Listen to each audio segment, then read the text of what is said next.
Hi my dear students, welcome to my biology class.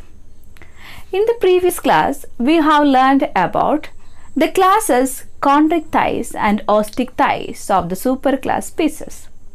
Today, we are going to learn about the superclass Tetrapoda and its classes. Those are the class Amphibia, Reptilia, Aves and Mammalia. First of all, let's learn about the class Amphibia.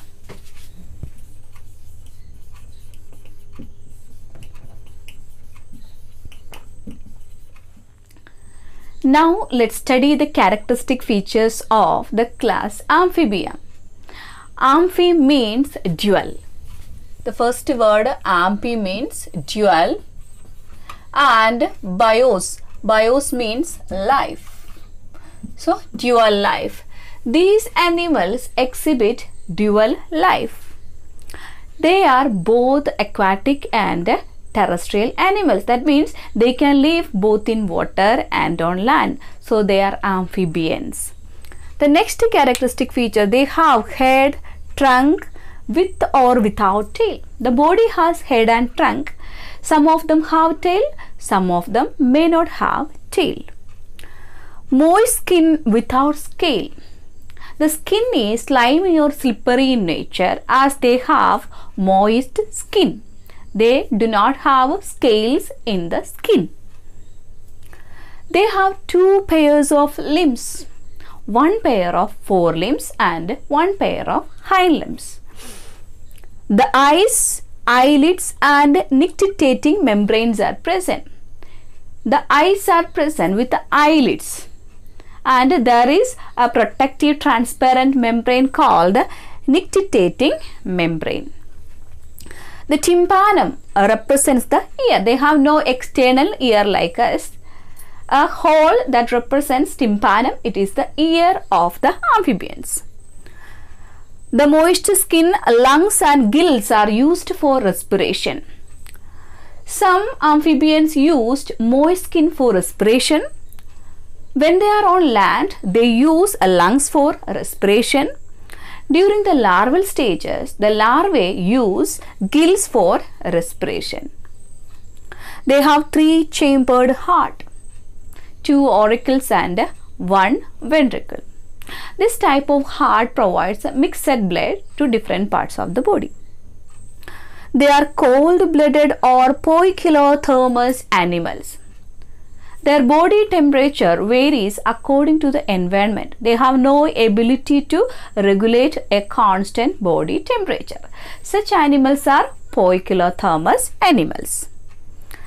They have a specific chamber, a common chamber called cloaca, in which three major systems are opened: the alimentary canal, the urinary system and the reproductive system. From the alimentary canal, the undigested waste is stored in the cloaca. From the urinary system, the nitrogenous waste, and from the reproductive system, the gametes are stored in the cloacal chamber. So, cloaca is a common chamber for receiving all these substances. Sexes are separate with the external fertilization. There are male and female animals and they exhibit external fertilization. That means fusion of male and female gametes takes place outside the body, especially in the water. They are oviparous animals. They are egg-laying animals. Ova means eggs. Oviparous animals means egg-laying animals with the indirect development. Indirect development means the development of the adult from the egg through the larval stages. So, these are some important characteristic features of the class Amphibia. Now, let's study some examples of the class. Examples are Bufo or toad, Rana or frog, Hyla or tree frog, Salamandra or salamander, Ichthyophis. It's a specific type of amphibians. These are limbless amphibians. They have no limbs.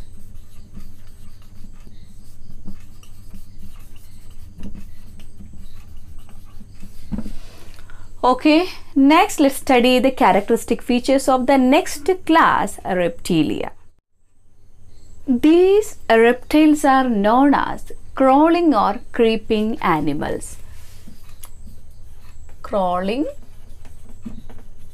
or creeping animals. Because reaper means to creep. Okay, their main habit is creeping or crawling, so that these are known as creeping or crawling animals. Some of them are aquatic and most of them are terrestrial. That means some live in water and some live on land. They have dry conified skin. The skin is dry with an epidermal scale, a specific kind of epidermal scales called scutes. And they have tympanum. They have no external ears. The tympanum represents the ear. They have eyes with the eyelids.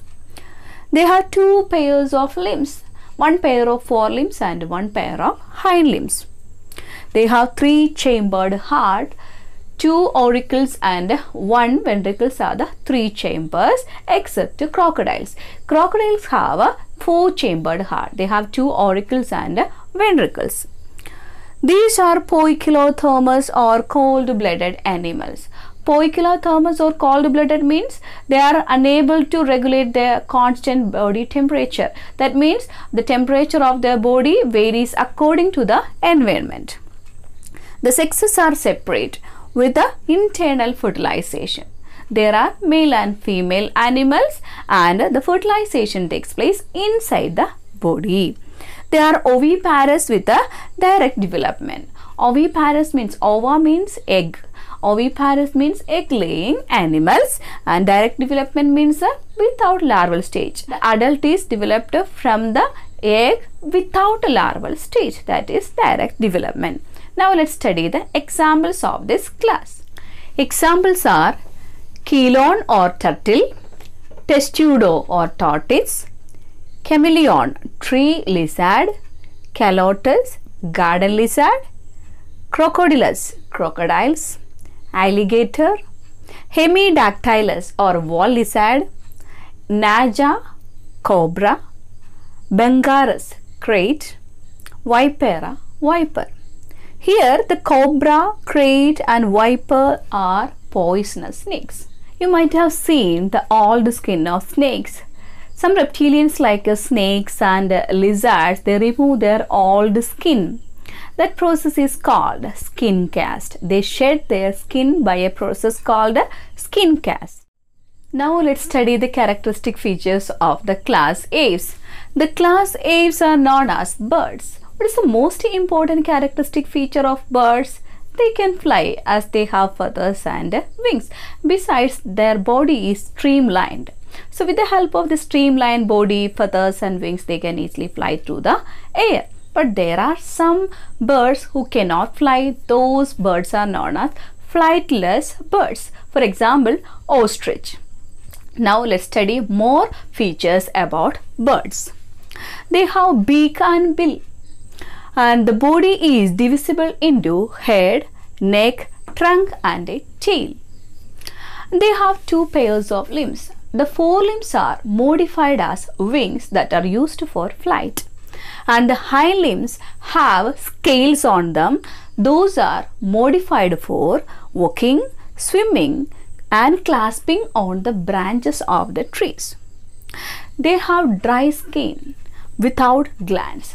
Dry skin means no glands in the skin, except oil gland at the base of the tail. At the tail, there is oil gland. So bony endoskeleton, fully ossified endoskeleton. That means the endoskeleton is made up of bones. The bones are pneumatic in nature. Pneumatic bones means the bones with the air cavity. Those bones are hollow bones. The digestive system is complete. The alimentary canal has two additional parts such as crop and gizzard. They have four-chambered heart such as two auricles and two ventricles are the four chambers of the heart. They are warm-blooded homeothermous animals. That means they regulate a constant body temperature. So they are warm-blooded. The lungs are supported with the air sacs. The lungs are used for respiration. The air sacs can hold more air, which can provide more quantity of oxygen to different parts of the body. Why? As they are warm-blooded animals, they need high amount of energy to maintain a constant body temperature. So that these air sacs hold more air and supply more oxygenated blood to different parts of the body. The sexes are separate with the sexual dimorphism. There are male and female birds.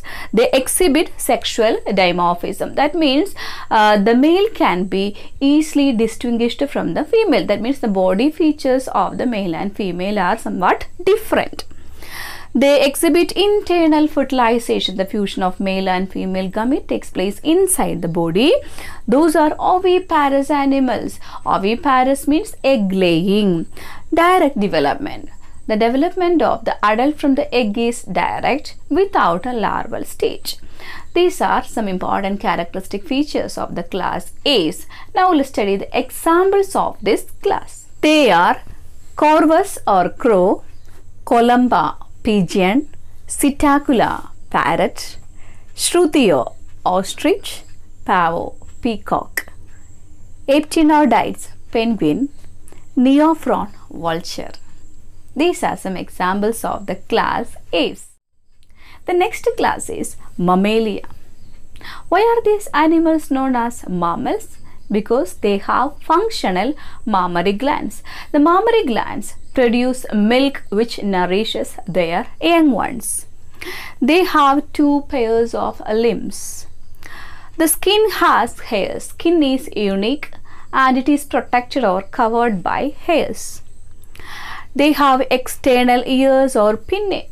We are also mammals. We have external ear or pinna which collects the sound waves. There are different types of teeth in their buccal cavity. The mouth consists of different types of teeth. For example, we have 4 types of teeth such as incisors, canine, premolars and molars. And these animals also have jaws. We also have jaws, upper and lower jaws. The heart is 4-chambered heart. It has 2 auricles and 2 ventricles.